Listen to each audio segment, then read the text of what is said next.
of these stories that he tells to try to help us see clearly. Jesus tells a lot of parables, and a lot of times they have some sense of what's going to happen at the end.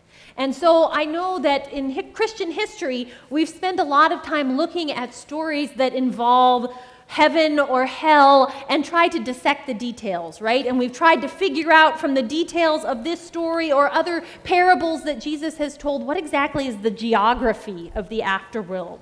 You know, we've liked to, well, are there levels? And what exactly is the torment that's going on? And, you know, how does it work here? Well, what does it mean to be with Abraham? Is that part of heaven? We spend a lot of time, historically Christians have, looking at the geography of the end times and trying to figure out how it all looks. But Jesus doesn't tell these stories for us to get a picture of heaven or hell. This is not a map or an illustrated guide. This is supposed to point us back to looking at our own world and our own lives. Jesus tells these parables to help us to see. And we can get a hint about that as this rich man finally hits Hades. In verse 23, he looks up and he finally sees Lazarus. Did you notice that? He looked up and he finally sees Lazarus. And you know, it's interesting that he knows Lazarus' name, even though you wonder if he has ever actually made eye contact before. Because the way that he relates to Lazarus, even after everything's been reversed, even after he is suffering terribly and Lazarus is finally content, you might think that you might start to wonder about cause and effect as you're in this situation, and all he can see is the guy that he could get Abraham to send to come and help me, right? Even now, he's like, you know what, Lazarus, he probably exists for my welfare. And you know, so comfortable with his own needs is he that he's even willing to sort of boss Abraham around. Abraham, send him down. Abraham, send him here. As if Abraham is somehow supposed to be doing his bidding. You know, his sense and his vision apparently extends about 2 inches beyond his navel, and that is it. Even in hell, he is just like completely stuck in himself. He does not see. You think probably he hasn't seen the world very well when he was alive. It may well be that he has carefully stepped over Lazarus daily, getting in and out of his dwelling. And here's this guy at the gate, and didn't I send out food last week? Why is he still here? He knows I will do it again on Sunday. Why is he still here? And so he has stepped over this problem and not really seen it for an awfully long time. And Jesus wants us to be able to see, right? Jesus wants us to know how the world really is. Whatever is going on hasn't seemed like an actual problem to this guy. It's just the way things are. What are you going to do? And in his world and in his life, and honestly, we operate sometimes the same way, it was really easy to assume that if someone was doing well, if they were wealthy, if they were having glorious parties or had a nice solid roof over their head, there must be some sort of moral reason for that, right? They are blessed because they must be virtuous, right? And if you were poor and the dogs were licking your sores, you were so weak you couldn't even shoo them away, well, there must be a reason for that too, huh? That was sort of the logic that was pervasive at the time. And Jesus is saying, will you look? Will you really see? Over and over and over again in Scripture, we get the same invitation. That's why Abraham says, look, they have the law and the prophets. Over and over and over, when God calls God's people to account, it's not because of gossip.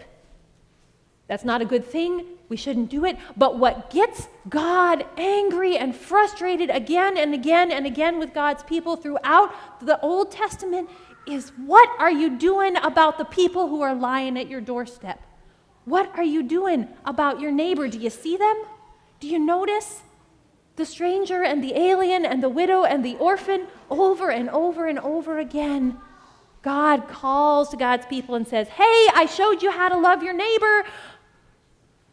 You haven't seen them lately, have you?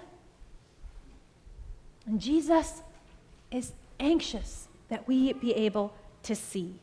A lot of times it's really only when we step out of the current reality that we are in that we can see very clearly. And so Jesus tells this exaggerated story that would work really well as a cartoon, right?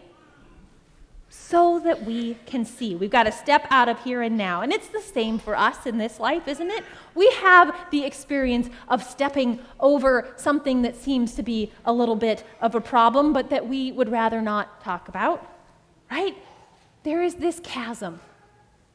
Abraham says to him, there is this giant divide between us and you, and I don't know what you think we're supposed to do about it.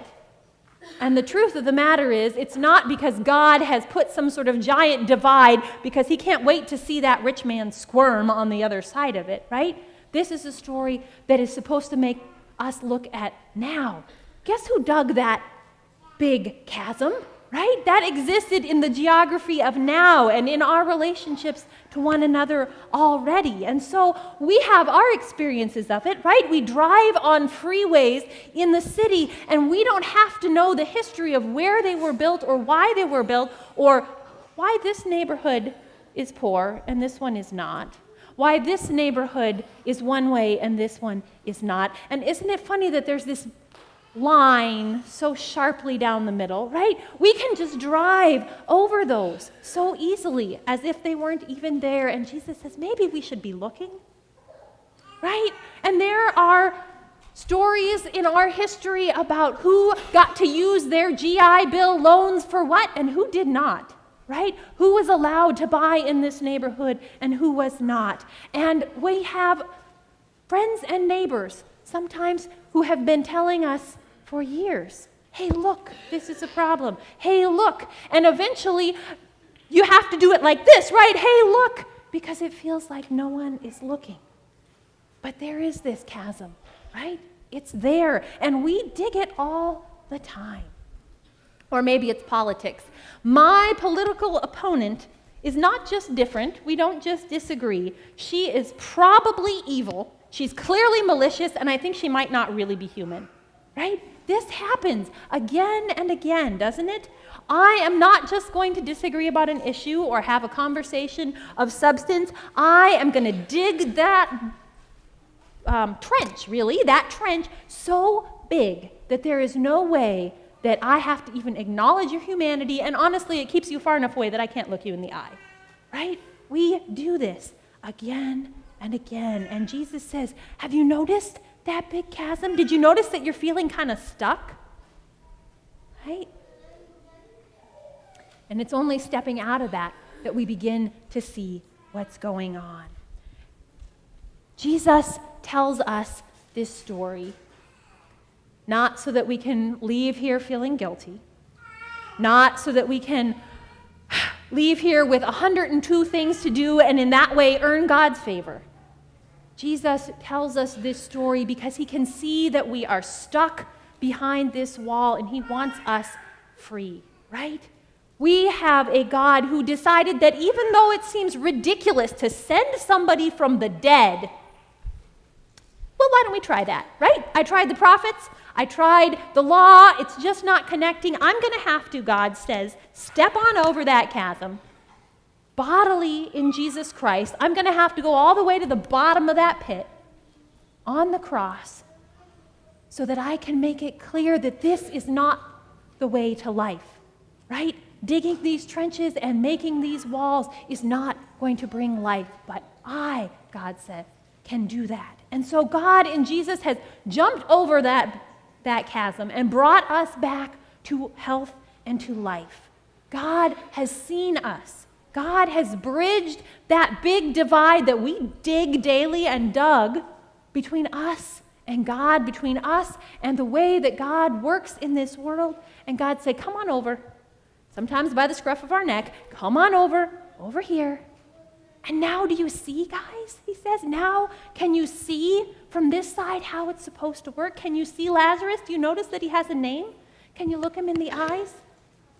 And so Jesus tells those people around him, tells us this parable, this story, not so that we can go home and be afraid of going to hell, but so that we can go out from this place and see the neighbors God has given us. So that we can go out from this place and hear the stories of people near and far that suggest that maybe things aren't the way they need to be, and that maybe things aren't okay. Not so that we can save the world in one fell swoop and aren't we great, but so that we can have the gift of knowing them, so that we can have the opportunity to see God at work in the world, and so that God can use our hands and our feet and our eyes and our ears to begin to make the whole world new. Because God has seen us, we too can see clearly. Thanks be to God.